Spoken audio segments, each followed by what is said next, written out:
you can start. We can start. So, all right. How do you? Welcome back to Canadian is Heck. There you go.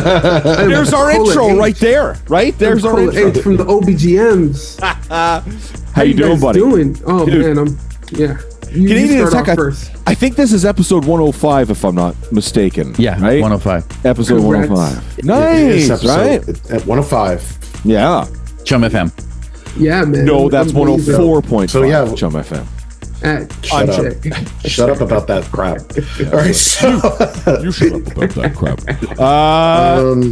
Yeah. So listen, let's take it away, boys. Let's get her going, shall we? We have got our friend, our one of our Revolution Radio besties here, Cole Anthony, has joined us from the OBGMs. Woo! A round of applause, gentlemen. Let's get a round of applause happening. Rock and roll. Love y'all, man. You guys have shown me super love, like, forever, and like I really do appreciate it. Like, there's not really a day that goes by that I'm not appreciative of, like, the love. Yeah. Like, I wish the world had a little bit more of that. Crazy times we live in, guys. Right? Yeah. It won't get much more crazy than tomorrow. No. What's happening tomorrow? What? Right. Okay, Derek. Sure. Yeah, Derek is doing what we call in Canada. You plead the fifth in the United States. In Canada, it's 11C. Just so you guys know. If 11C? It's really hard 11C. to say. Of the charter, right? Okay. Pardon me, Jenny? The right not to incriminate yourself. Jenny just told me 11C. That's in the charter in Canada. This will be good for my criminal, enterprise. Yes. Cola, your microphone is on. You've just incriminated yourself. Right, yeah, exactly. Well, I plead the 11C. That's right, you plead 11C. There it is. Dude, again, we really appreciate you being here. So we got some great stuff to talk about tonight, my friend. So let's get to it. Yeah. Brand new album. Yes. Came out a few weeks ago called "Sorry It's Over." Yes. Now, Sorry It's Over. With a title like that. Sorry, he's in Ottawa, so from time to time he may have to repeat himself. Oh, and as we know, the nation's capital is a piece of shit. Yeah, it really is. It really is. Well, why is he there? With a title like "Sorry." Okay, with a title like "Sorry It's Over," do we have to worry about? Oh, good question. With a title like "Sorry It's Over," is there something that the OBGMs are not telling us? No. Thank God. We are not. You're not breaking up. Okay, we're not breaking up. That's not happening. Good. Sorry, It's Over was more. Like, that's Denz's idea. I mean, obviously Denz is the voice of the band, and it's basically like the album cycles through this. Well, not just this traumatic relationship that he's had, but a series of traumatic and awful, like, relationships, friendships, business dealings, all smashed into one. So Sorry It's Over. Those are over. You know what I mean? Got it. So, yeah, don't worry. We're not breaking up. We're not gonna, like, I'm gonna be doing music until I'm dead. So for you. It just is what it is. We're this is not ending. In fact, we were literally yesterday just talking about the fact that we need to get the next album up and ready for 2025. So 2025. Yeah. Wow. Yeah.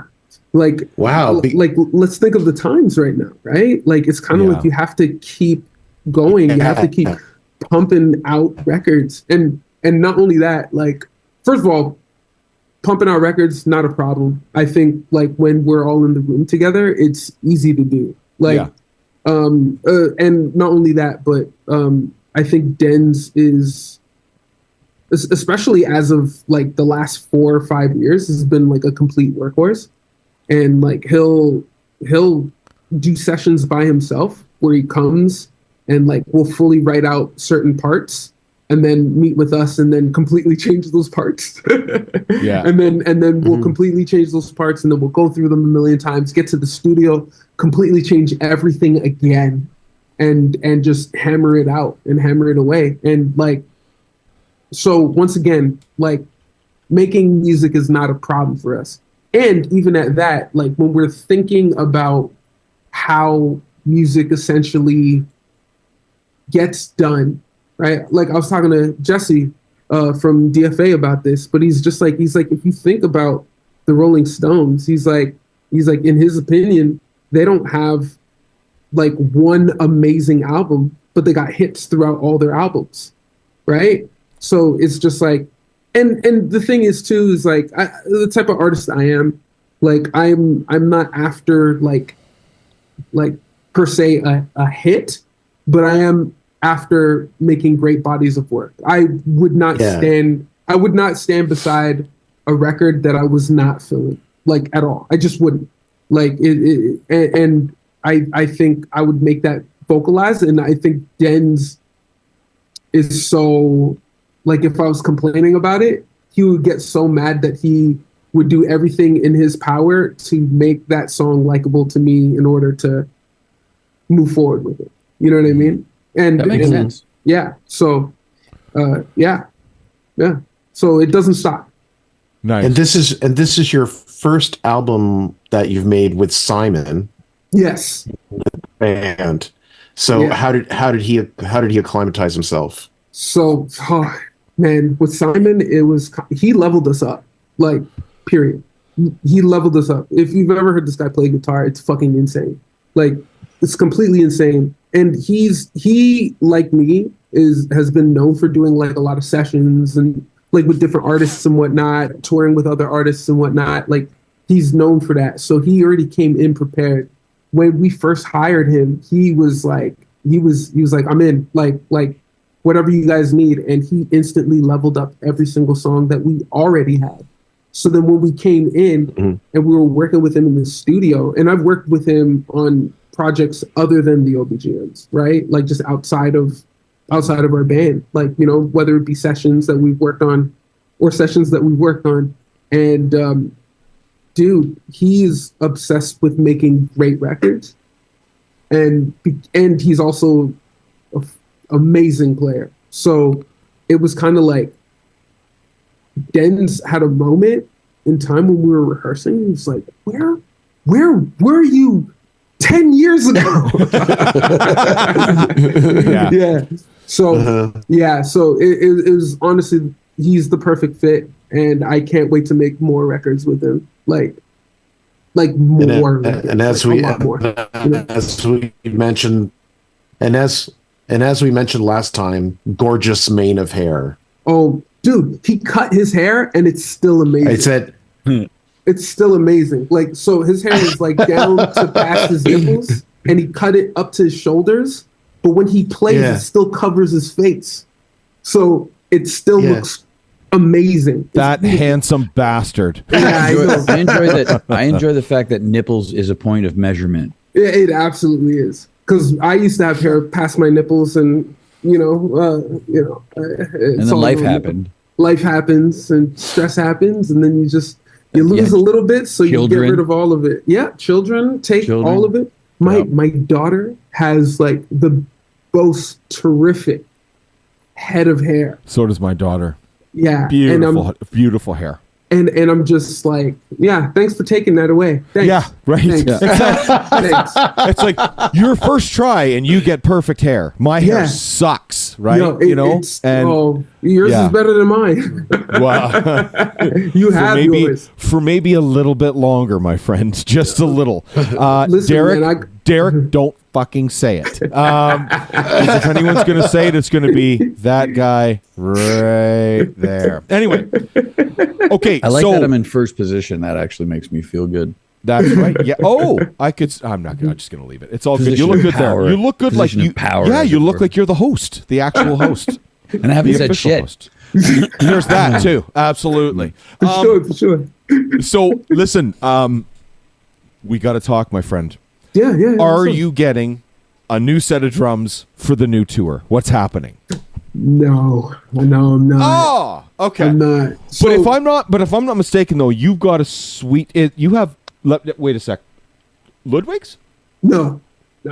Sonars. Try again. No. Tama. Yes. You've got Tamas. That's right. Okay. Yeah. I knew it wasn't Yamaha or Pearl. Yeah. So I thought I would start with the big three, right? So good for you. It's funny too. So yeah, I have Tama Art Stars.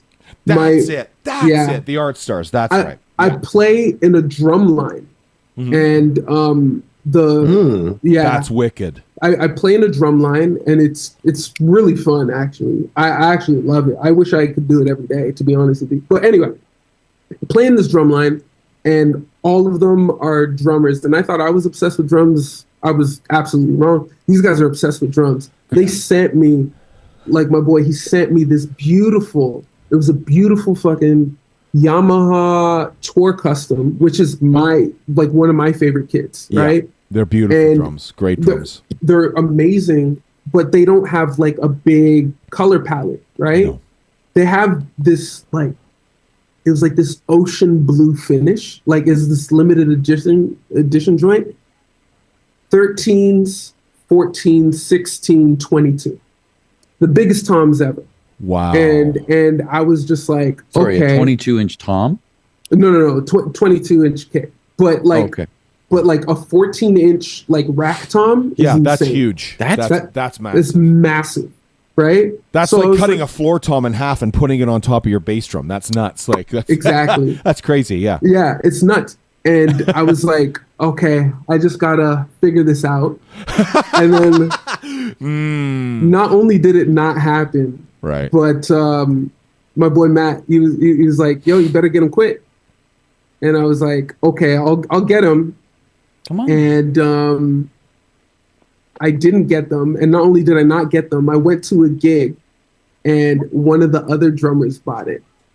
Oh, really? Yeah. Did they let you play it? Oh, no. Oh shit, that's too bad. It's wherever he keeps his drums. We have our drum line drums, like, you know. Oh, what I mean? I see. Okay, right. Yeah, Gotcha. But it was just like, yeah. He kind of scooped them. He swooped it, and they were for a good price too. I just couldn't make it work, at the time, which is why I haven't bought new drums. Like something just keeps coming up. I told you guys earlier, like my interface, just went out. Fine, whatever. My computer. Fixing. I have a hard drive that I gotta get some old stuff off of, important stuff though. I hate that. It's so expensive. Yo, it's so expensive just to retrieve all of that, and then it's just this thing here, this thing there, and it's just thing after thing after thing, and it's just like there's no way that I would be able to muster up the cash. And on top of that, the thing that I need more than the drums is new cymbals. So I was working on a sponsorship from Bosphorus because the representative, cymbals. They're amazing. They're fantastic. Yeah. The guy here, he contacted me. My hi-hats are from them. They're awesome. And then I hit him up, so I could come through and look for more. And then not only did he not respond, but Simon swooped in, and he had a connect at Sabian. And two cymbals, two big cymbals for the price of one. I mean, can't give that up. Okay. You know what I'm saying? Come on. No, that's fantastic. Good for you. I don't have an endorsement or anything, but I happen to be I happen to be old dear friends with the Canadian representative of Yamaha and Paiste, so that's what I have sitting back there. Yeah, you probably just have stacks and stacks of metal. Just behind her. Yeah, I mean, I've got a few. I knew it. If you need any for a session or anything like that, you give me, shoot me a call. I'll be happy to lend them to you. But, you know what? I might just do that. No problem. If you need depending on how. If you need other sounds, no problem. Yeah. I'd be happy to drive a ride, crashing hats to you. No problem. Yeah, hell yeah, man. Especially we got to see how this next record goes. I'm hoping we hop in at least by February. Right. To record? Yeah. Oh, wow. You guys have got tunes already? No. Okay, so you're just probably start writing now, I guess. Then. Yeah, writing now. Even though we got this little tour coming up, and just got off of the Australian tour too. which wasn't really a tour. It was a festival. We just played like 4 shows. Right. So yeah, and made a bunch of connections out there. That was a whole experience too. Like, you know, we'll talk about that before What's it we like let you playing go. upside down? Right. Yeah. It's weird because, you know, toilet goes counterclockwise. And It everything. really does? Yeah, it really does? It That is does. such a trip, man. Yeah, it's a trip. You want to hear the biggest trip though? I went to a homie's house yesterday and his toilet goes counterclockwise. Yeah. How? How the fuck did he manage that? How did you fly back from south of the equator so quickly? Fam, I have no idea. What? And Where I does he didn't live? ask him about it. Where does he lives live? on Dufferin. He lives on Dufferin in Toronto. So I was No like, way. I noticed it, like, 'cause, you know, I just went to take a piss and then I flushed it and I was like, that's not supposed to happen here. Maybe it's a directional thing. Maybe the the pistons are pointing the opposite way. like instead of going one, they're going the opposite way. It could be that. Maybe Dufferin's on a weird axis or something like that. You know? Maybe That too. maybe his toilet's on a slight angle. Yeah, it could be that too. Oh, I hope the house is not leaning. Oh my God, that would be. It's Dufferin. great. It's not. It's like, not it's out not of the leaning. question. Yeah. So you're It's not out of the talking. question. Dufferin's not leaning, no. Oh, Yeah. So shit. you were talking about tunes, Yeah. and now do you create tunes out of jams, or like do you go in with written? No. We all flex ideas and bring ideas. Denz comes up with the most because he's a psychopath. And like he makes the time for it. Like one thing I'm learning about like being in a band is like you make the time for what you can do. It's harder for me because I'm a dad of 2 now, right? Yeah. Straight up. And on top of that, like doing sessions and working for myself and stuff like that, it's hard to make the time right now, but as soon as I get to make the time, I'm going to have more demos than everybody, period. Great. But right now, Denz is king of that. And he's been king of that for a while, too. I can't even afraid. So, but like a lot of times what will happen is ideas will be brought and they'll be tested. And they either work or they don't. Sometimes it's just a little note. Like we were doing, like even for Liar, I wonder if I can play it. Well, we're gonna hear "Liar" later. Okay. Yeah. You know what? I'm not even gonna do it right now. Embarrass myself. Yeah. Dude, you pull up a guitar and then tease us like that. You can't put it down now. Like, sorry. come on. Well, you know what? Maybe Live renditions. I'm in. Let's go. Right? You know? But so here's what happened. We had a song and it was done. Or at least at most it was done.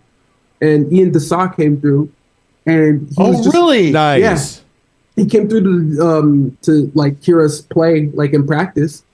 And he's like, you know, the song is really, really great. He's like, instead of playing the chord like this, and he was like pretending like he couldn't play. And then obviously He's Ian Desa. Yeah. exactly. Got it. Yeah. He just switched the positioning just like a little bit. He's like, try this out. And it completely changed the song.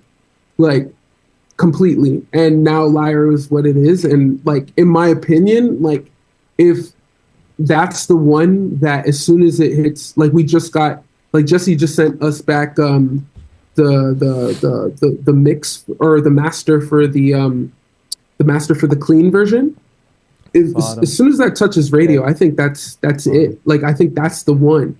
So It's really strong. yeah, But thank you. So's It's Over and Changes. Thank you. Changes Thank you. like so like and Changes has Sate on it. Yeah, Sate is she's mad. Sate, Yeah. and we've seen Sate since Sate was playing with Donna, who was playing with Prince, right? Like the reason why the Saida Baba Taliba project like ended was because Donna went to go play with Prince, like in Third Eye. Is that Girl. why? Yeah, that's why. So it's Wow. just like, Is Donna's in Third Eye Girl? yeah. Okay. Yeah, so like that's why it ended. Like and like if like let's say by some sort of like we enter up into a different dimension and Prince is still alive. If Prince pulled Dens to the side and is like, I need you on this, that, I would be like, dude, if you don't go do that, you're a fucking idiot. Like, you're an idiot. This is Prince. This is not, like, you know what I mean? This is not just some guy. Like, this is Prince. Do that. Like, so, yeah. Yeah. So, You could play Prince's tunes, though, dude. You'd be fine. Yeah, Just bring the whole band. Yeah, exactly. Just get the OBGMs to back up Prince.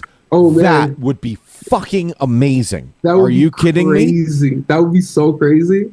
That would be the hardest. I'd drive to the United States to drop cymbals off for you if I had to. If you were playing for Prince, dude. That would be so sick. Yeah, like, that would be amazing. I mean, R.I.P. to another legend. Yeah. Him. Quincy Jones died today. Yeah, we lost Quincy. Yesterday. Yeah. Oh yeah, yesterday. You're right. Yeah. Like, yeah, it's wild to see this new era of music where it's kind of like we're not turning out legends in the same way, and I feel like music is not. I don't want to say not respected in the same way, but it's not respected in the same way, like as it used to be. Like, music used to really be taken seriously. Like, and not to say that it's not, but it's just to say different portions of it is taken seriously now, right? Well, the audience is very fragmented. Mm-hmm. Yeah. Like, Completely. it's not. Yeah, we don't have mass audiences for a lot of people anymore. There's just a few people. Yeah. But people really like somebody, they glom onto them. Mm-hmm. Yeah, it's so true. Like, look at so what Tyler the Creator just released Chromacopia, and My daughter and I want to go see that show. Boom! I really want to go see that show. I think it'd be me. There's not a doubt in my mind that that's going to be one of the best live shows you see this year, right? Tyler would be amazing. Yeah, that's gonna be sick. Like, but like even for him, like, he's somebody that doesn't have any radio hits, and like not only that, but parents still haven't quite heard about him. He knocked Taylor Swift off of the #1 spot on Billboard. That's crazy. Yep.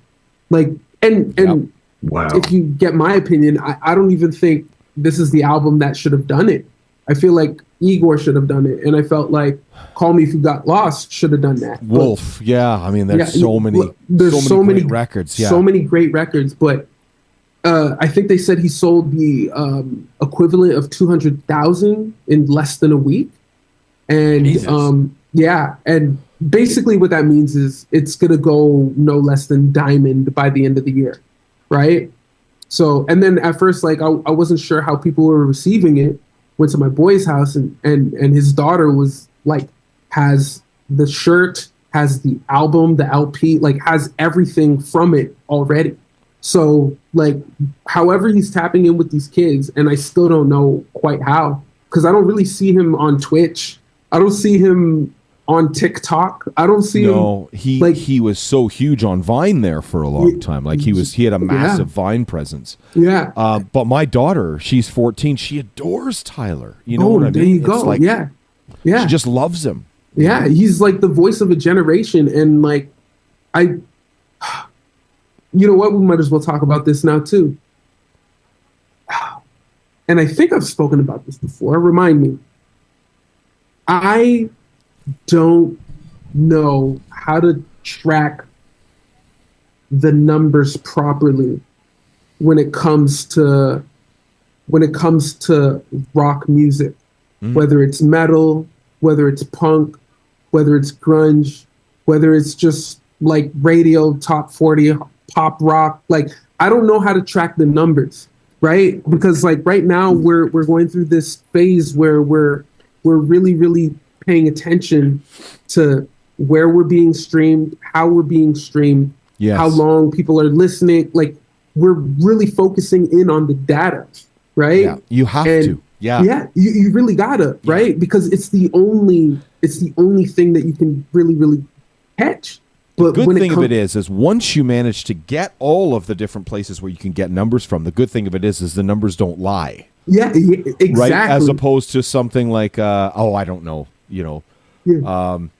I don't know. I can't even give you an example of something that could be maybe, sort of padded as far as stats go or anything like that. But once you know that you're getting this many spins on Apple Music, this many spins on Spotify and all these different places, that's the problem for you guys, is you have so many avenues to look at. It's and you have to group them all together. The good thing is that all that data is now available, right? Right. The bad thing is that I think the only tried and tested and true numbers that translate over are the top 10 of Spotify.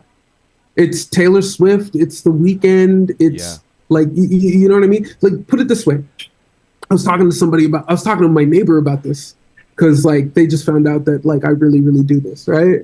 And I was just like, okay, that's cool, except for the fact that in 2022, Red Hot Chili Peppers was the #1 grossing touring band in the world. The #1. They're not even in the top 20 of like most streamed artists on any platform. Period. Yeah. The Strokes can do any like any stadium across the world. They could do 3 nights sold out at Air Canada Center. 3 nights sold out. Easily. Yeah. So one thing data doesn't reflect. One thing I can tell you, and actually Derek and I know this firsthand because we've actually spoken with a few people in the industry. Yeah.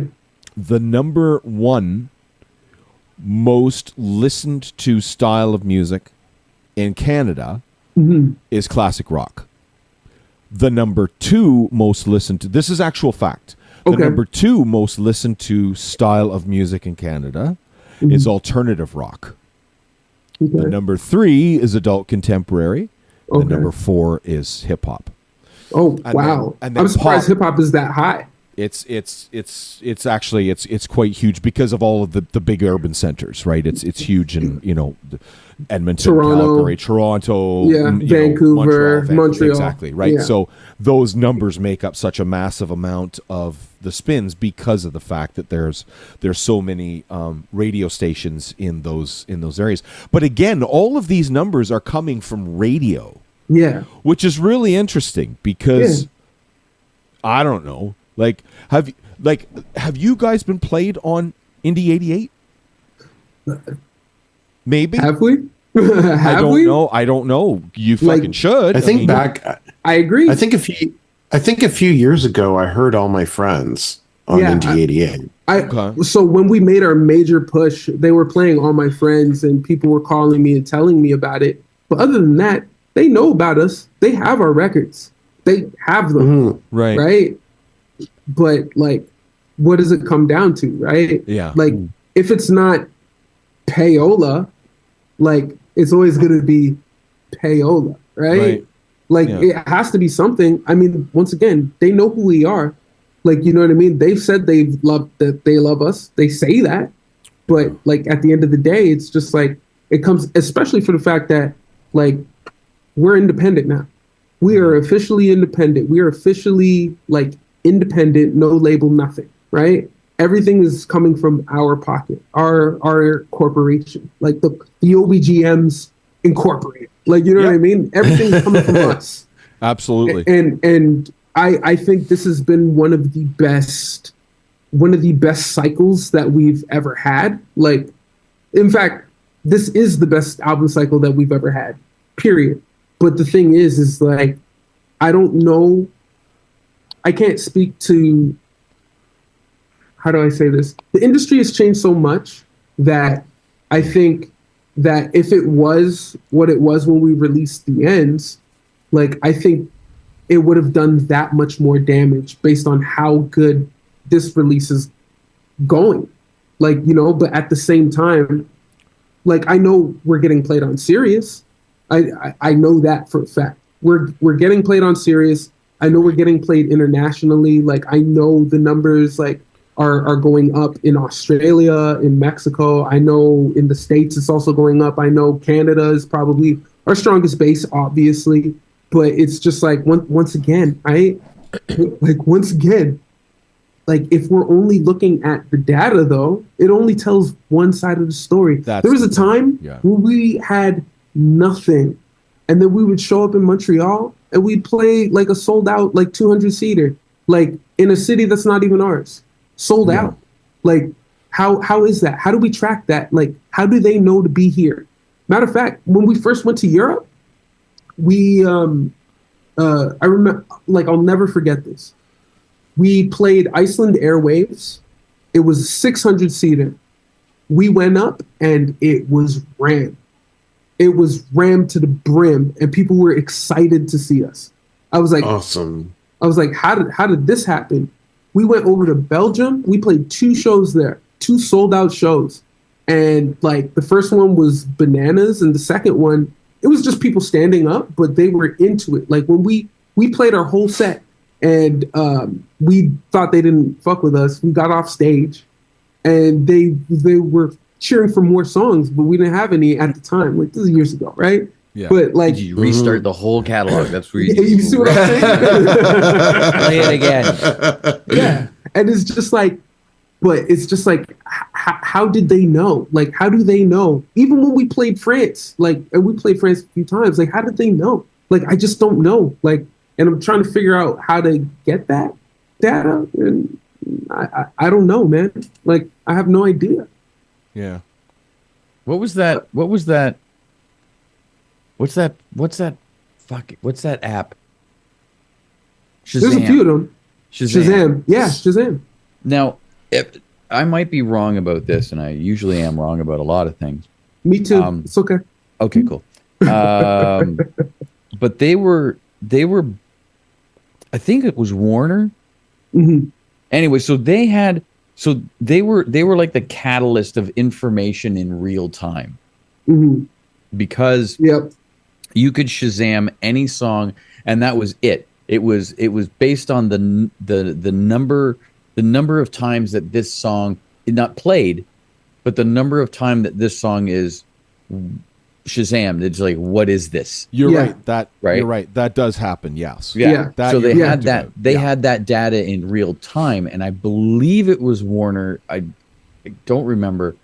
But they basically started like their own, like kind of like label production kind of thing off of that.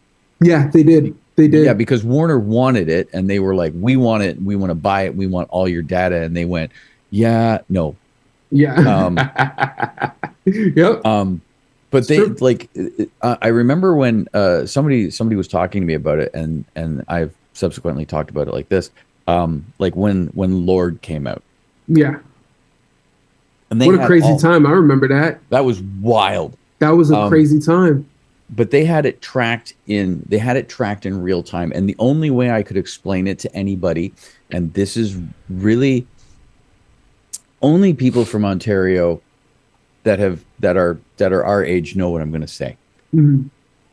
Do you remember the interactive bird flu map at the Science Center?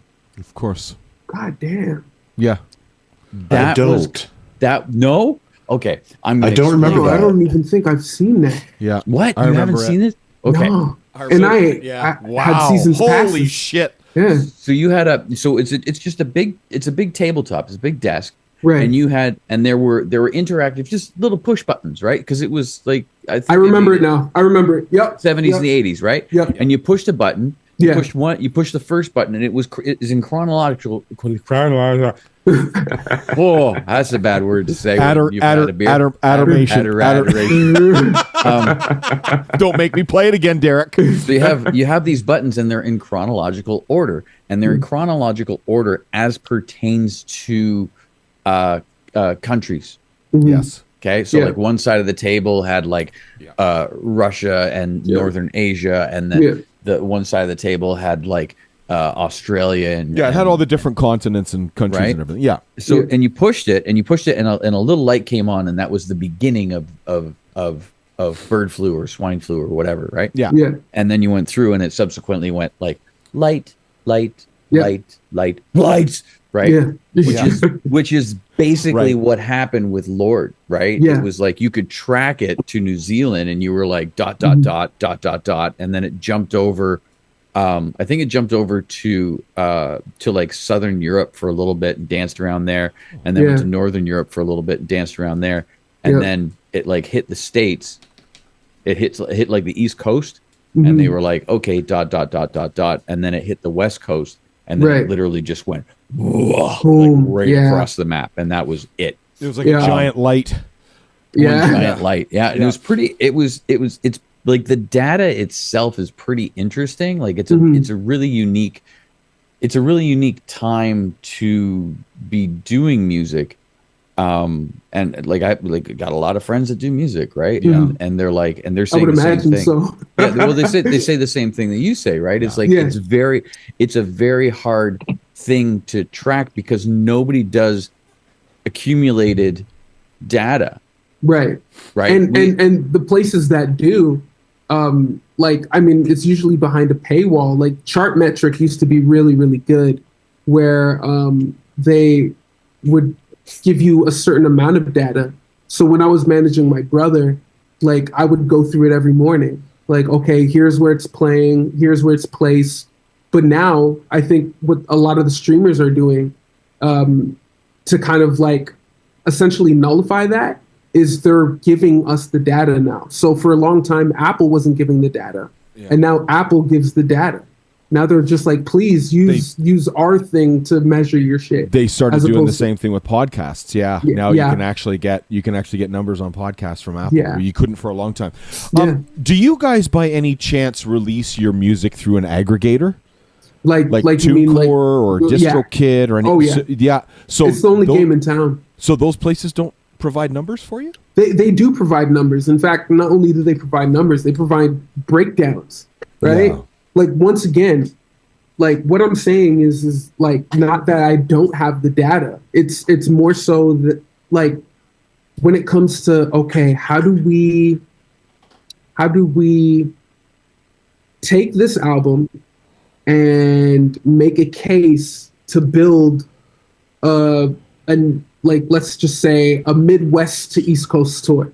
Right. Like, how do we make the case? Because now in today's day and age, right, Live Nation owns everything. Yeah. Right? Yeah. And because they own everything, they are essentially more important than the booking agents, in my opinion.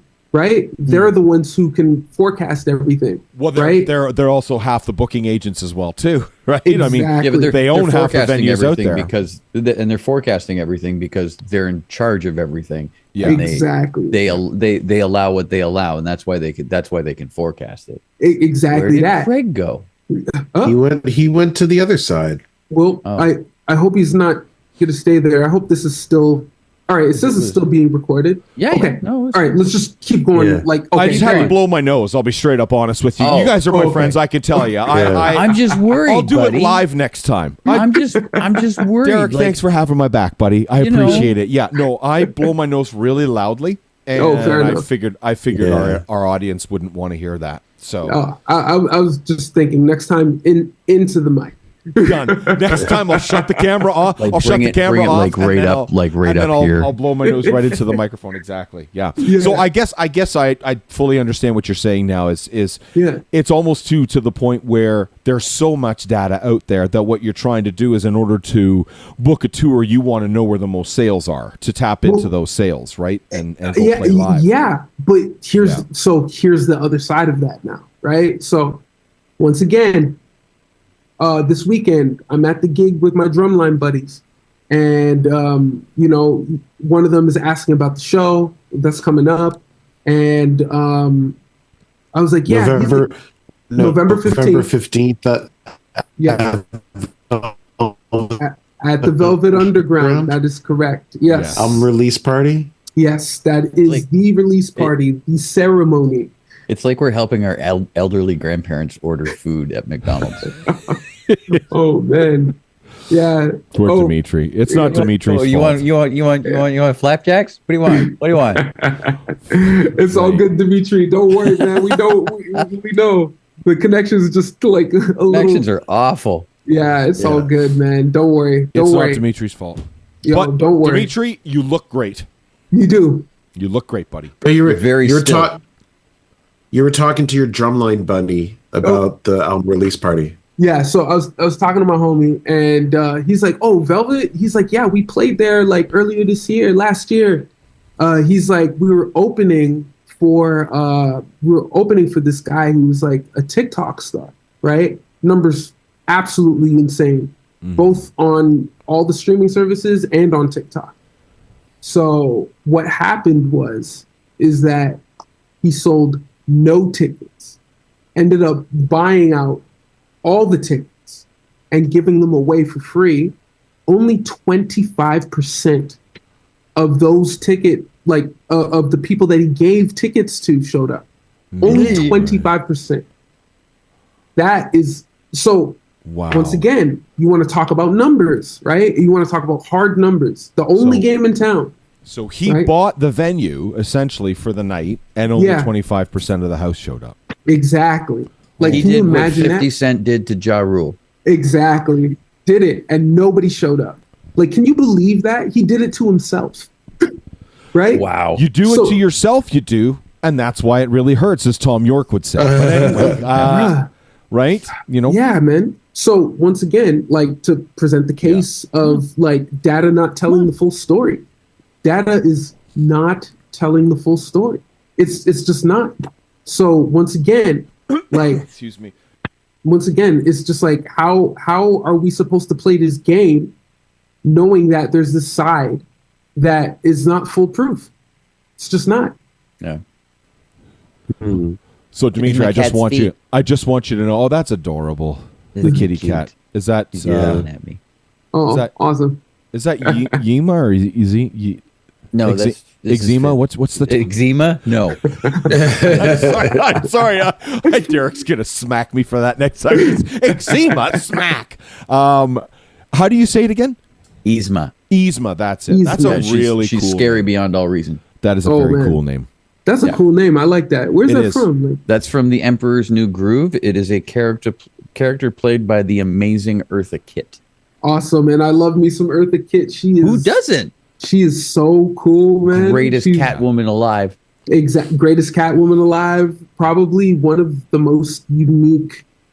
Like, her voice is like cool but unique, but it's very cool and unique and very specific to the time. Like, I don't know if somebody was speaking like that now, if it would translate well. Yeah, like, it's not going to go over. Yeah, no. It's so specific to the time. One of my favorite quotes from her was, she was doing an interview, and I think it was like the 70s, maybe like the 60s. Yeah. Somebody asked her about getting married. Yeah. Compromise? Compromise? Why do I have to compromise? Like, what do I need a man for? And I was like, wow.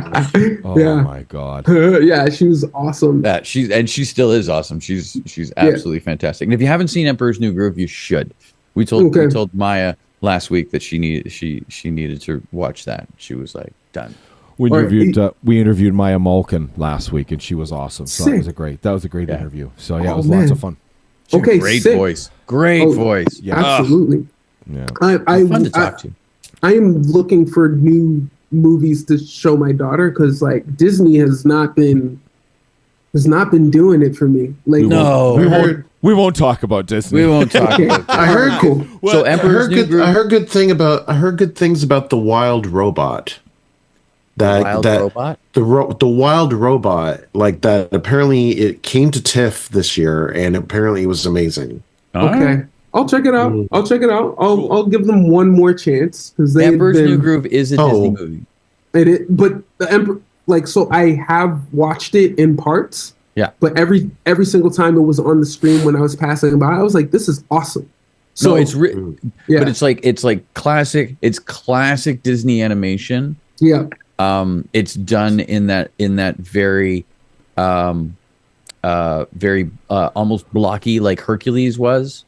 Yeah, I love that animation style. Yeah, one of the best animation styles that they have. Like straight up and down. 100%. Yeah, so I'm totally down to like make that movie night for my daughter. I'm gonna do that. And also, for holidays. Arthur Christmas. Arthur Christmas. Arthur Christmas. Oh, Arthur Christmas. Ooh, I thought Eartha Kitt had a Christmas thing. And That's what? What? That's what I thought for a second too. Yeah, I was like, what? Well, she should know about this. And for the Canadian connection to this Disney conversation, movie conversation, ready? Here it is. Disney used to own Pixar. Pixar now split, but Pixar pulls directly from Sheridan. Oh yes, yes, absolutely. Disney and Pixar have pulls directly from Sheridan. Wow. Mm-hmm. There's my Canadian connection. That's pretty sick. And Pixar did Heat, Robert De Niro, therefore Kevin Bacon. Heat is awesome. Heat is nobody else got that. It's the 6 degrees to Kevin Bacon. Of course we got it, Derek. We're just smiling and nodding. Look at Dimitri's face. Dimitri's like, what? Pixar did not do Heat. See, that's where we were going. It's just so good. It's so good. Great movie. Yo, it's so good. Heat is a great movie, and so you know who this is. Pixar's a great. To a dead man on the other. Pixar's a great movie too. Anyway, Pixar is a great movie. It's a fantastic movie. So listen, our man here is a dad of 2. So we just want to let you know we have had you for an hour now. So I could stay for about 10 more minutes. Perfect. Good. Because we do have to talk. We're down. All right. So we do have to talk to you about the album release party and upcoming shows. Anything that's going on as far as all that goes. So for our album release, we have just announced that we our opening acts will be Frankie Flowers, who's an awesome young act. She's been going hard and heavy. And we're really, really excited about her. We actually did a couple of writing sessions with her as well. So we're pretty excited to kind of present her, even though we haven't finished our songs yet. Mm-hmm. So Frankie Flowers is up. And then we also have Gloin, who's a pretty buzzy band around Toronto right now. So we're really, really excited for that too. And we're having our first VIP as well, which is kind of weird, but I'm particularly in charge of it. We got some really, really cool things coming down. So we get tickets. Yeah. Well, yeah. Let me see what I can put together. It's been a lot of work. So let me see what I could put together. And let me see. Or at least Dimitri get a ticket. Yeah, it's a license. It's a licensed show, right? If I remember correctly, I believe it's all ages, but it is licensed, as in people can drink alcohol. If you're wondering, people can still drink. Greg doesn't go out unless he can drink. Oh yeah. Don't worry, people can still drink. They're not gonna sacrifice the bar sales for nothing. No, I was actually talking, Derek. I was actually talking about I'd love to bring my daughter because I think she would love you guys. But anyway, yeah, bring her. That'd be amazing. It would be so sick. In fact, I believe it's an all ages show, and I think this is going to be our first all ages headliner that we've ever done. Because we went and saw your old buddy Sebastian, at History there a couple of weeks ago, and you guys were there? We were there. Yeah, my daughter and I were there. Yeah, I was in the pit. Are you serious? I was in the pit. Do bands that have a pit? Oh yeah. It was. Still do. So not only did they have a pit, so I remember seeing them for the first time. I want to say in 2014, 2015, and it was their comeback show, at Sound Academy. Yeah. And it was the wildest pit I had been in up to that time. And then I remember we were backstage, we were kicking it with Jesse. And I was like, you know what? I'm not gonna watch it from side stage. I'm gonna watch it out front. And we're just on the side, me, Denz, a couple of other homies. Joe was there too. And I don't know what it was, but the sound was just so massive. It I told Jesse, it sounded like a series of explosions, in most positive way. Like, you know what I mean? It sounded so massive that we just like, out of nowhere, all of us, except Joe. Joe, I gave him my phone and my keys and my wallet. Hold my valuables. I gave him everything. That's great. Good for you. And we just, I'm going in. Yeah, and we just pushed through to the middle, and it was wild. It was insane. Like, it was, and I thought it would end. I was like, oh, maybe it's just this one song. I was there for, I want to say, 90% of the show. Wow. And then at one point I was like, how am I going to be able to find Joe? And then like there was a moment where me and Denz took a break because we were just dripping sweat and stuff like that. And I was like, message him. And then I went backstage. I buck up with Joe, and Joe's like, you know, I thought like, oh, I'm never going to find this guy. And then I look in the middle and I see your stupid pink hat just floating, just floating, getting bounced around like a pinball. Now you're like, okay, there's yeah, Cole. there he is. Okay, there he is. All right, yeah, he's good. So that's great. Yeah, but yeah, I was there. I'm glad that you brought it too. Like, one thing that I'm noticing and I'm seeing, especially with bands that I love, is that now our generation has kids, and we're like, hey, let mom or dad take you to this cool ass fucking concert. Like, even like, so our last show with Billy Talent was in Port Colborne this summer, and half the crowd was kids. Yeah. You know what I mean? Yeah. And they're all so Billy Talent is having this major resurgence right now amongst a new generation that's like, yo, these are words to live by. Yeah. Like, this is something to live by, right?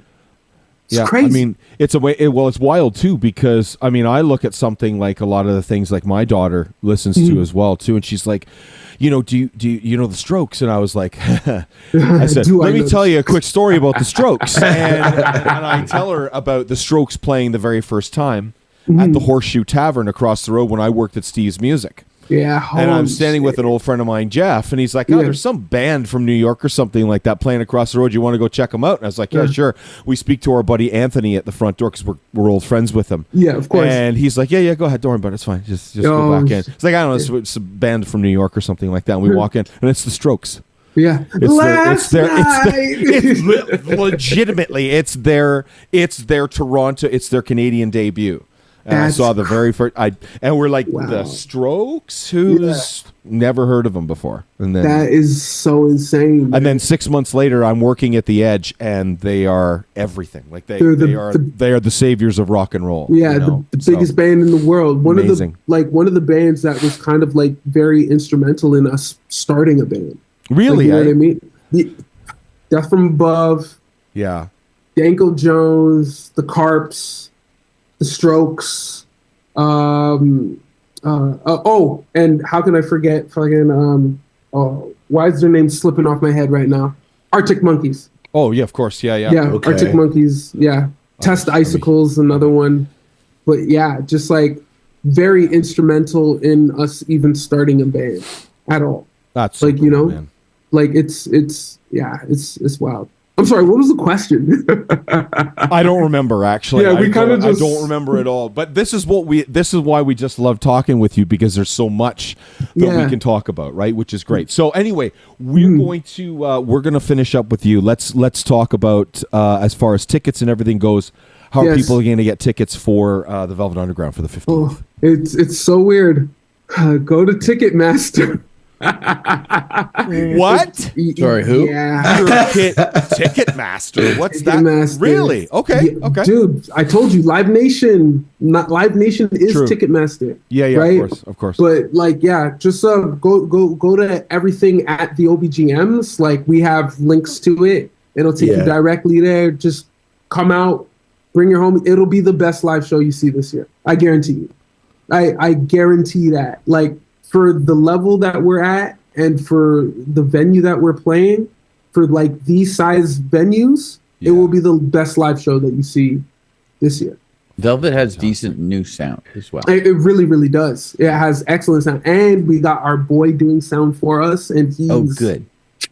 Perfect. Not that 10-year-old they have there. Yeah. Like, so, yeah. What time does the show start? What time does everything get? Doors are at 7. Okay. But the first act, like if doors are at 7, the first act is going to go on by 8. Yeah. Second act is probably going to go on by 9. We'll be on by 10. Perfect. So like, yeah, it's the perfect like Friday night flex. You get up, sweat it out. And if there's like an after party or whatever that you want to go to, like you're going to be able to do that too. Like, you know what I mean? But it's going to be a sweaty Friday night. Like it's the early bird special. Oh yeah, absolutely. It's not a super early show, but it's like especially like being on tour. Yeah. Like you notice that a lot of these acts, even the big ones, like they don't do super late shows. Like that's a thing of the past now too. Yeah. And I think it's, once again, Live Nation owns everything, right? Yeah. So their workers, they're going to send home by a certain time. We were out at DFA by 10 after 11. I was See what like, I'm saying? it's 10 after 11 and we're going home. Like we watched Trainwreck with a couple of other tunes, right? Because we watched, you know, I just thought it was brilliant the way that sorry, we're talking about this now. We go off on another tangent with our friend Cole Anthony from the OBGMs. Yeah. So, but I love the fact of how they did it. They just fucking tune, you know, turn it out, little girl, you know, romantic rights, but like just one after the other. I think at one point in time, Jesse was just kind of like, hey everyone, and then 1, 2, 3, and then they just kept going. So they played the record in full from start to finish. It was done in 45 minutes, which is fucking brilliant. That's rock and roll for you. And then Jesse comes on and says that record was recorded right over there, and of course the crowd went fucking insane. And I'm like, I remember being at the radio station when that fucking cover came in, and I was like, what the fuck is this? And then of course Romantic Rights came on, and I was an instant fan. That was I've been a fan ever since.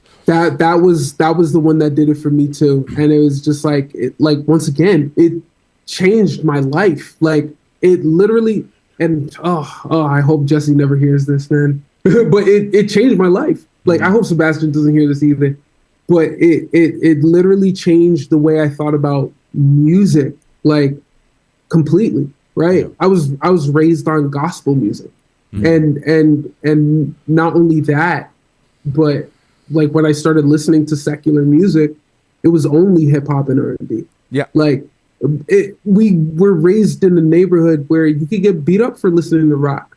Unless it was like Smells Like Teen Spirit, or something from Billy Talent. Yeah, like I'm a Scarborough boy. It was all hip hop, house, and reggae. Yeah, that's all that it was. Right? Exactly. It was great. Right? It was fucking great. I loved that, dude. You know, it was awesome. It was awesome. Like, but like as soon as like my musical palette like opened, like it like really fucking opened. Yeah, you know, and it changed my life. One of the best things about that show, too, to just finish up with, because I adore DFA, and that's why I went, oh shit, I'm with Cola. I was going to wear my shirt tonight. I was going to wear the, I bought the DFA shirt, so I was going to wear that tonight. But anyway, the version that they did, there you go, nice, very sick. Very and sick. he's even frozen on camera, so it stays on for longer. Perfect. Right? There it is. So the version of Pull Out that they did was super fucking fast. Amazing. It lasted about 1 minute and 5 seconds, and it was so good. What's that? Pull out. Right, and everybody, and at the end of it, the crowd is basically screaming and laughing at the same time. And there's this big guy with a DFA shirt, and he and I look at each other, and we're like, that was twice as fast as the record. And the record's like, it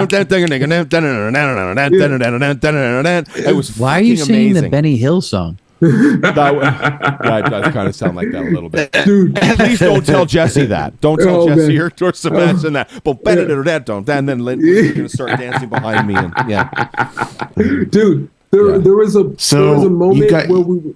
Oh, I'm sorry. Go ahead. Hang on a sec, Dimitri. Sorry. No. There was Dimitri, a moment. Go ahead. Okay. Yeah. Okay, you guys got dates in December and January as well. Yes, we do. It's getting there. It's getting there. Yeah, it's getting there. So our dates, here, I might as well pull them up. But I believe December 13th in Ottawa. Yes, in Ottawa, we're doing it with the Flatliners. Like, nice. they've been homies of ours. Like, we've done a mini tour with them before. They're so sick. Like, they're awesome. And Paul, like, we're drummer buddies. Like, you know what I mean? He's awesome. That's great. Like, yeah, just having a great time with them. Really, really looking forward to playing with them again. Like, the last time was really, really sick. For January 17th and 18th, we are doing Guelph and Hamilton. And I'm not sure who we're playing with yet, but if we can, I wish I could announce. We're working it out right now, like who we're gonna have. Okay. Like open the show. If you can do me a huge favor, when you guys figure it out, if you could jump on here and have a chat with us, hell yeah, would be great. Announce it here, and we'll put it out. I'm gonna tell y'all straight up. Anytime you guys need me here, like I have such a good time with you guys. Like I will make time for you guys. Like I always just hit me up if I can. I will. Period. Yeah. I have an interesting question, Colin. Please. Do you want to do a show? Yeah, sure. Why not? Done. Yeah. Oh, he means on Revolution Radio. Yeah. Like our radio station. Yeah, radio station. Shit. Yeah. So if you guys ever wanted to do anything, even a monthly thing, let us know. So like what we're doing is we're now starting to reach out because Revolution Radio, we're going to, I'm actually going to get you to check out the website and I'll tell you why in just a second. Yeah. This is exciting. We're going to start stretching out all across the country because we're called Revolution Radio Canada. Yeah. We essentially want to start having home bases in all the different provinces. And we want to get the country involved in what we do. We're absolutely in love with what we do. And we're honored and privileged to speak with fine people like yourself. So thank you. The fact that we can do this on a daily basis is amazing. So for us, we broadcast 24/7. I'm going to get you to write down a website, if you don't mind, right now.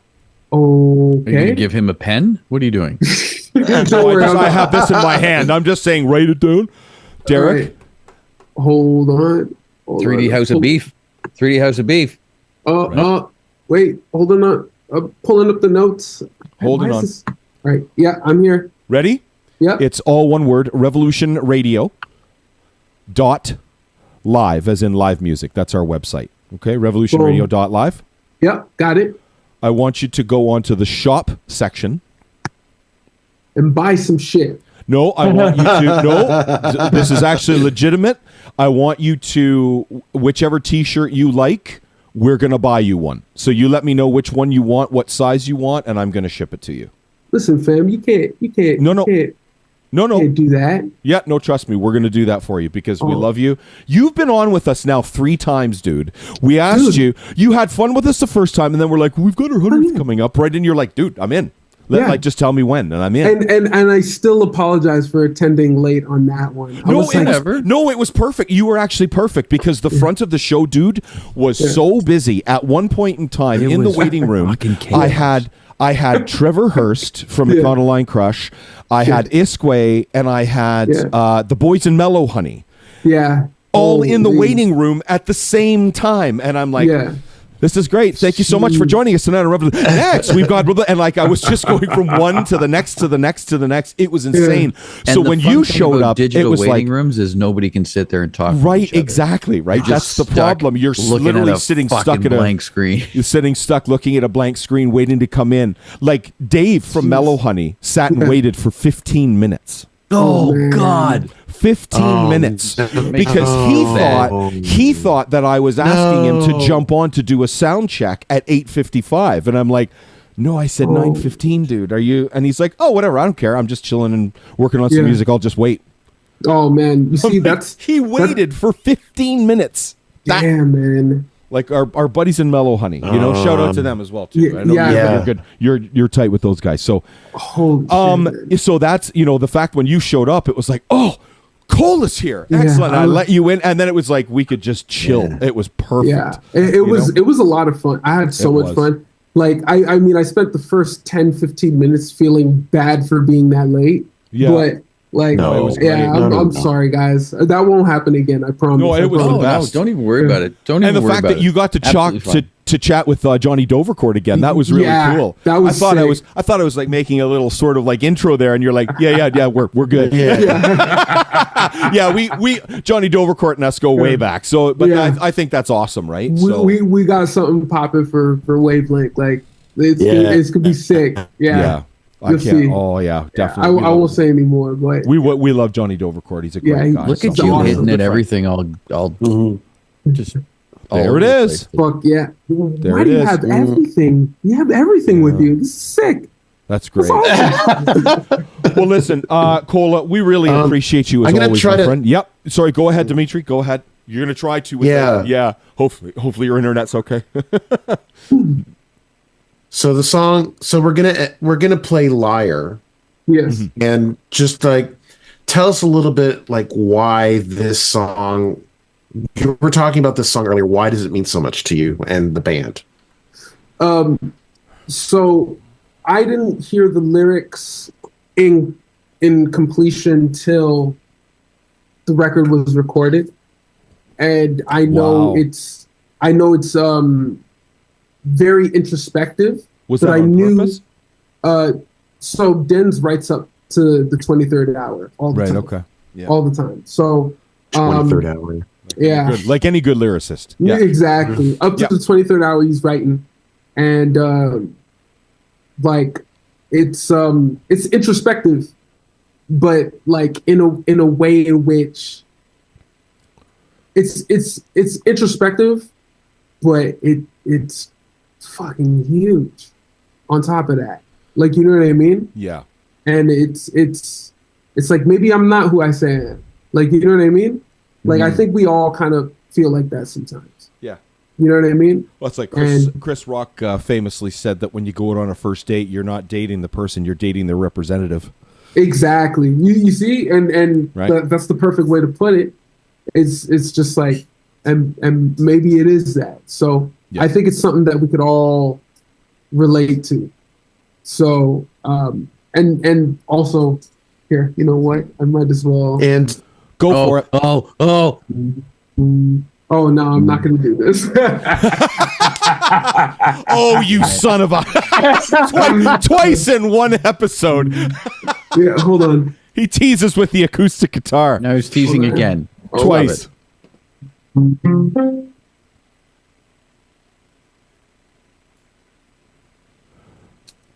Whatever. I'm messing it up, but like... That's awesome. But it's just like, once again, like, it's hard as fuck. It's so sick. Yeah. So, yeah, that's like, it's one of those things where it's like, when you make something and you know you have something, it's a different kind of feeling. Mm-hmm. It's a different feeling. And truthfully, making this album, all the songs that we were making, I kind of felt like that. You know what I mean? Like, where I was like, yo, there's something special about this.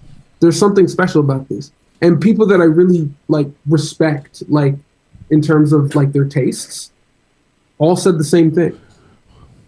They've all said the same thing. Like Ian DeSaw. Like Ian DeSaw, all the guys from Billy Talent, like fucking all the guys from Pup. Yeah.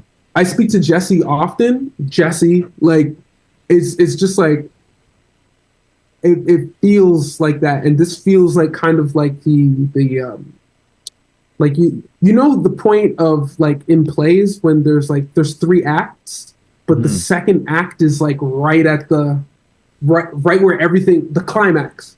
Yep. This feels like the climax. So.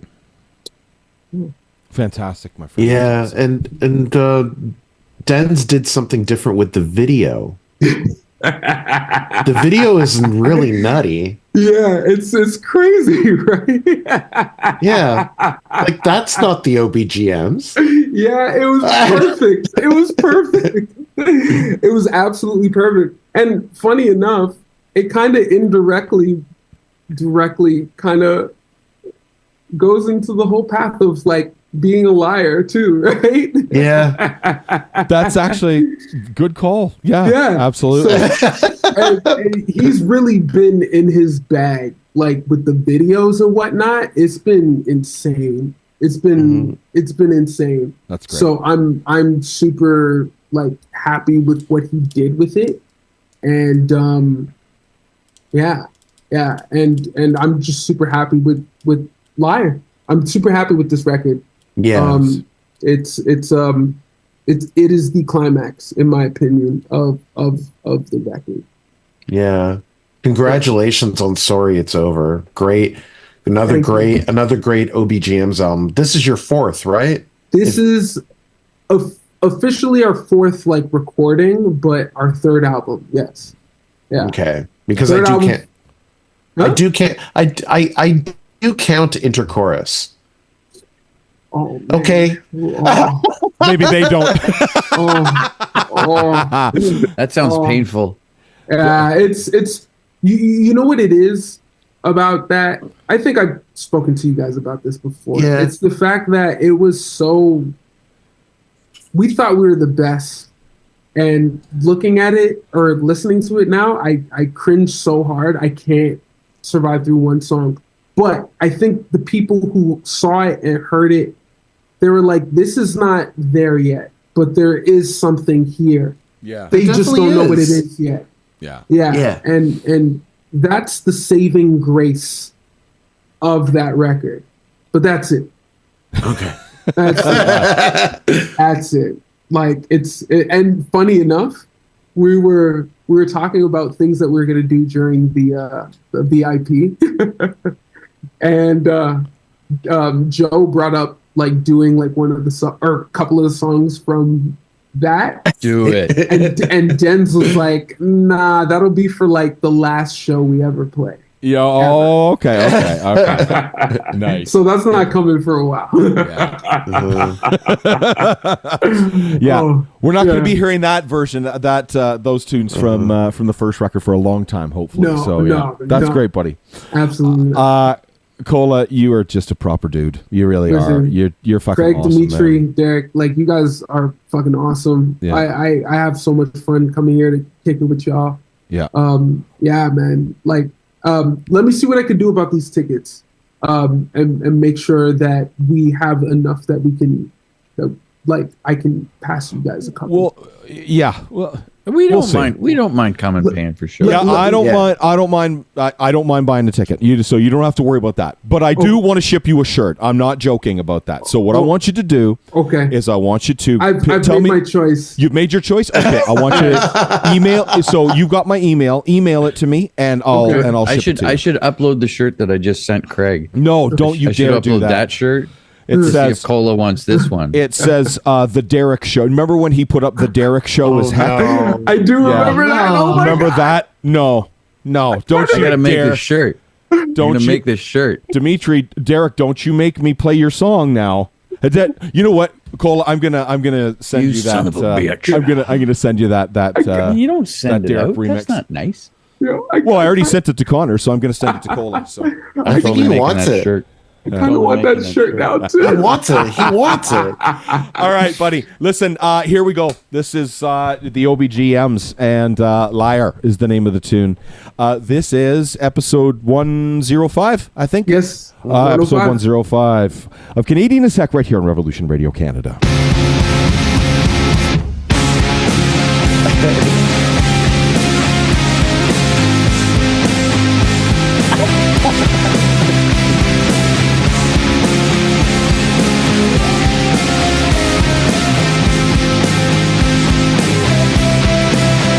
Oh, it's out of tune.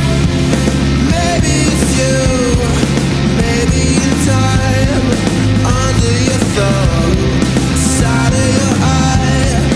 Maybe you see another side.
Thanks for tuning in. This has been Canadian as Heck, episode 105 with Cola from the OBGMs.